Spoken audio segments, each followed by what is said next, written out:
Hi, today I'm reviewing the Paula's Choice Pro Clinical Dual-Retinoid Treatment.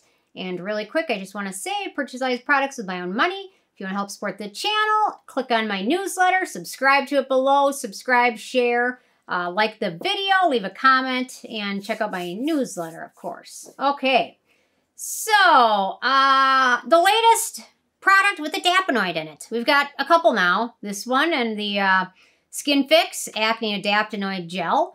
So this is the second one. I'm very intrigued by trying new ingredients, adapinoid being one of them. So I picked this up and going to give you my thoughts on it. And I also tested it. I did a first impressions video on it if you want to check that out as well.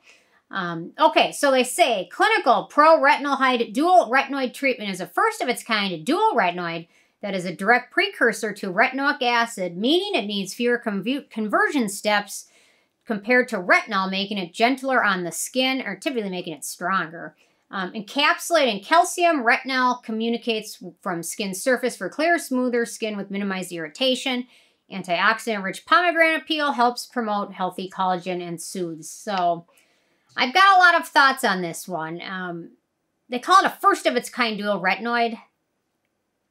I mean, there's a lot of products out there with two different types of retinoids in them, or some have a lot more than that.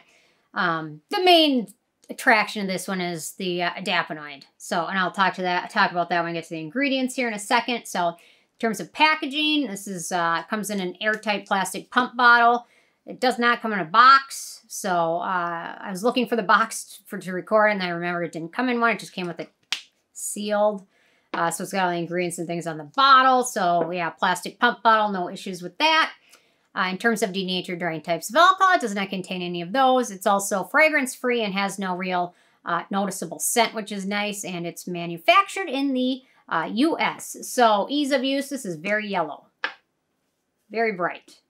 Which typically sometimes when they're very strong retinoids, they're going to be yellow. Vitamin A, retinoid, yellow. So for ease of use, you want to use this in your evening routine. There we go. Yeah, you can see how yellow it is. You kind of wake up in the morning, you're still a little bit yellow. And you're just fine. It's just yellow. Okay, so if you're sensitive to retinoids or have not used them before, this is going to be a strong one. So start out slow. Maybe mix it in with a moisturizer the first few weeks you're using it. Something like that. If you're not new to retinoids, then still start slow because it's still strong.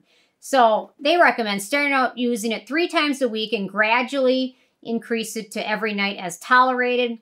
I even at this point typically don't use retinoids every single night. I typically alternate. I like to exfoliate one night, retinoid the next, exfoliate, whatever, yada, yada, yada. But for some people, they prefer their retinoids every night, and nothing wrong with that.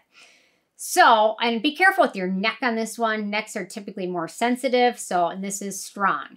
So they say apply 1 to 2 pumps over face and neck, avoiding eyes, blend thoroughly. For me, I get very dry skin around my corners of my lips and around my mouth. So before I apply this, I apply an ointment. The one I like is the Ceramide ointment. And I just apply it to those areas so that I don't get too much dryness from this soaking in. So I like doing that. And then they recommend for daytime, follow it with a sunscreen. Typically, I just recommend using retinoids in your nighttime routine. I think it's easier. In the daytime, focus on vitamin C and things like that and sunscreen. That's my personal preference. So after you apply this in your evening routine, be sure to apply it with a good moisturizer or sleep mask afterwards. I like the Klairs Midnight Blue Calming Cream or the Cosrx Snail Cream, or both usually. So yeah, so apply it. Be careful. Make sure you apply it with a good moisturizer because it is on the strong side. So, okay, in terms of beneficial ingredients in here, so we've got jojoba seed oil, which is an emollient and protective ingredient.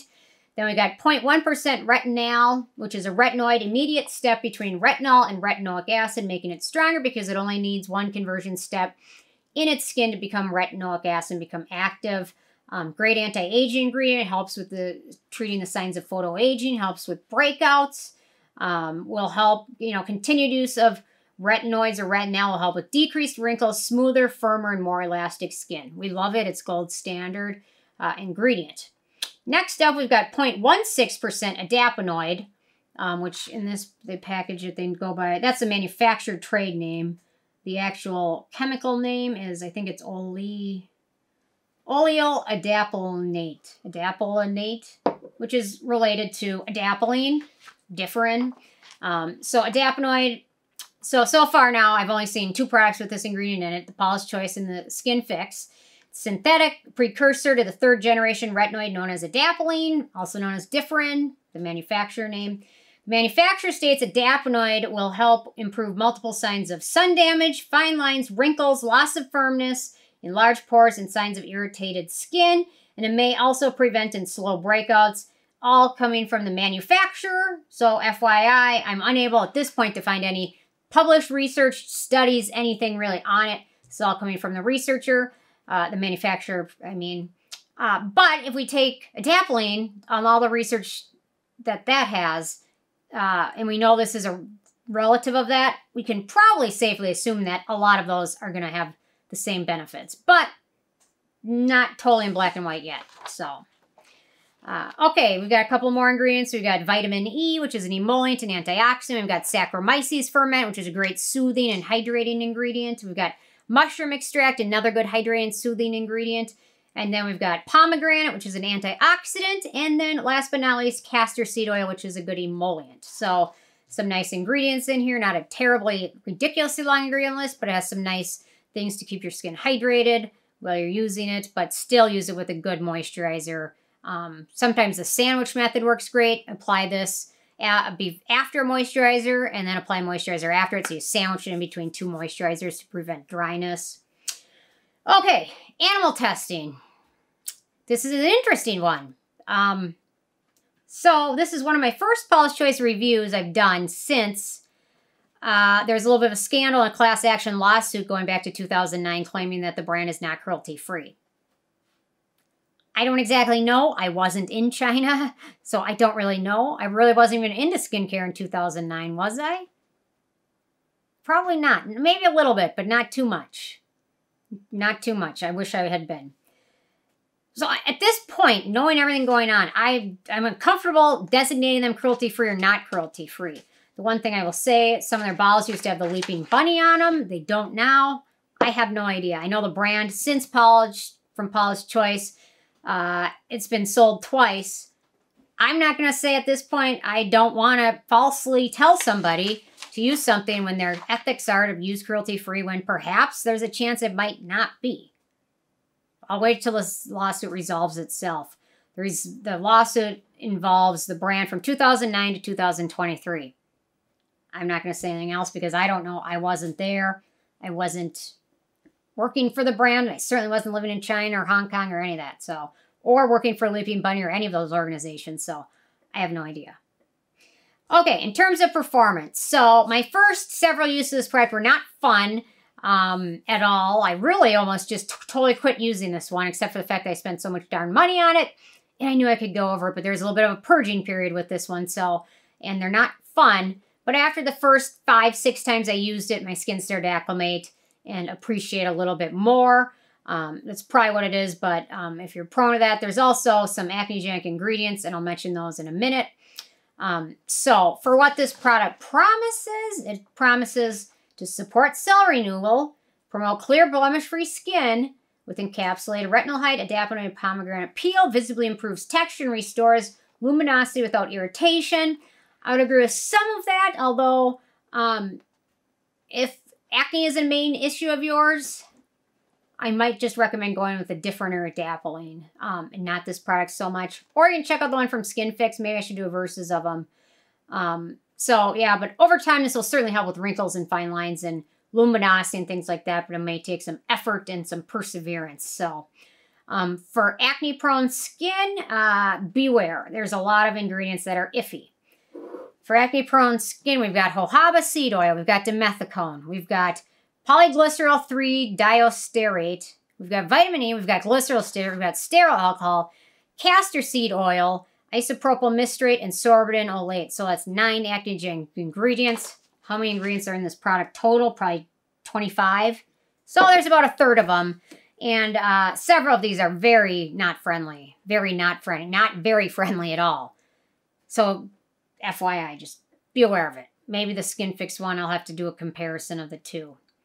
Okay, in terms of price, that's kind of the other downer about this one. This is the full size, 1 ounce, 30 milliliters, and retails for 68 bucks if you don't get it on sale. That's a lot of money. What is that, $2 a milliliter? Yeah, it's more than $2 a milliliter. That's depressing. Yeah, it's depressing.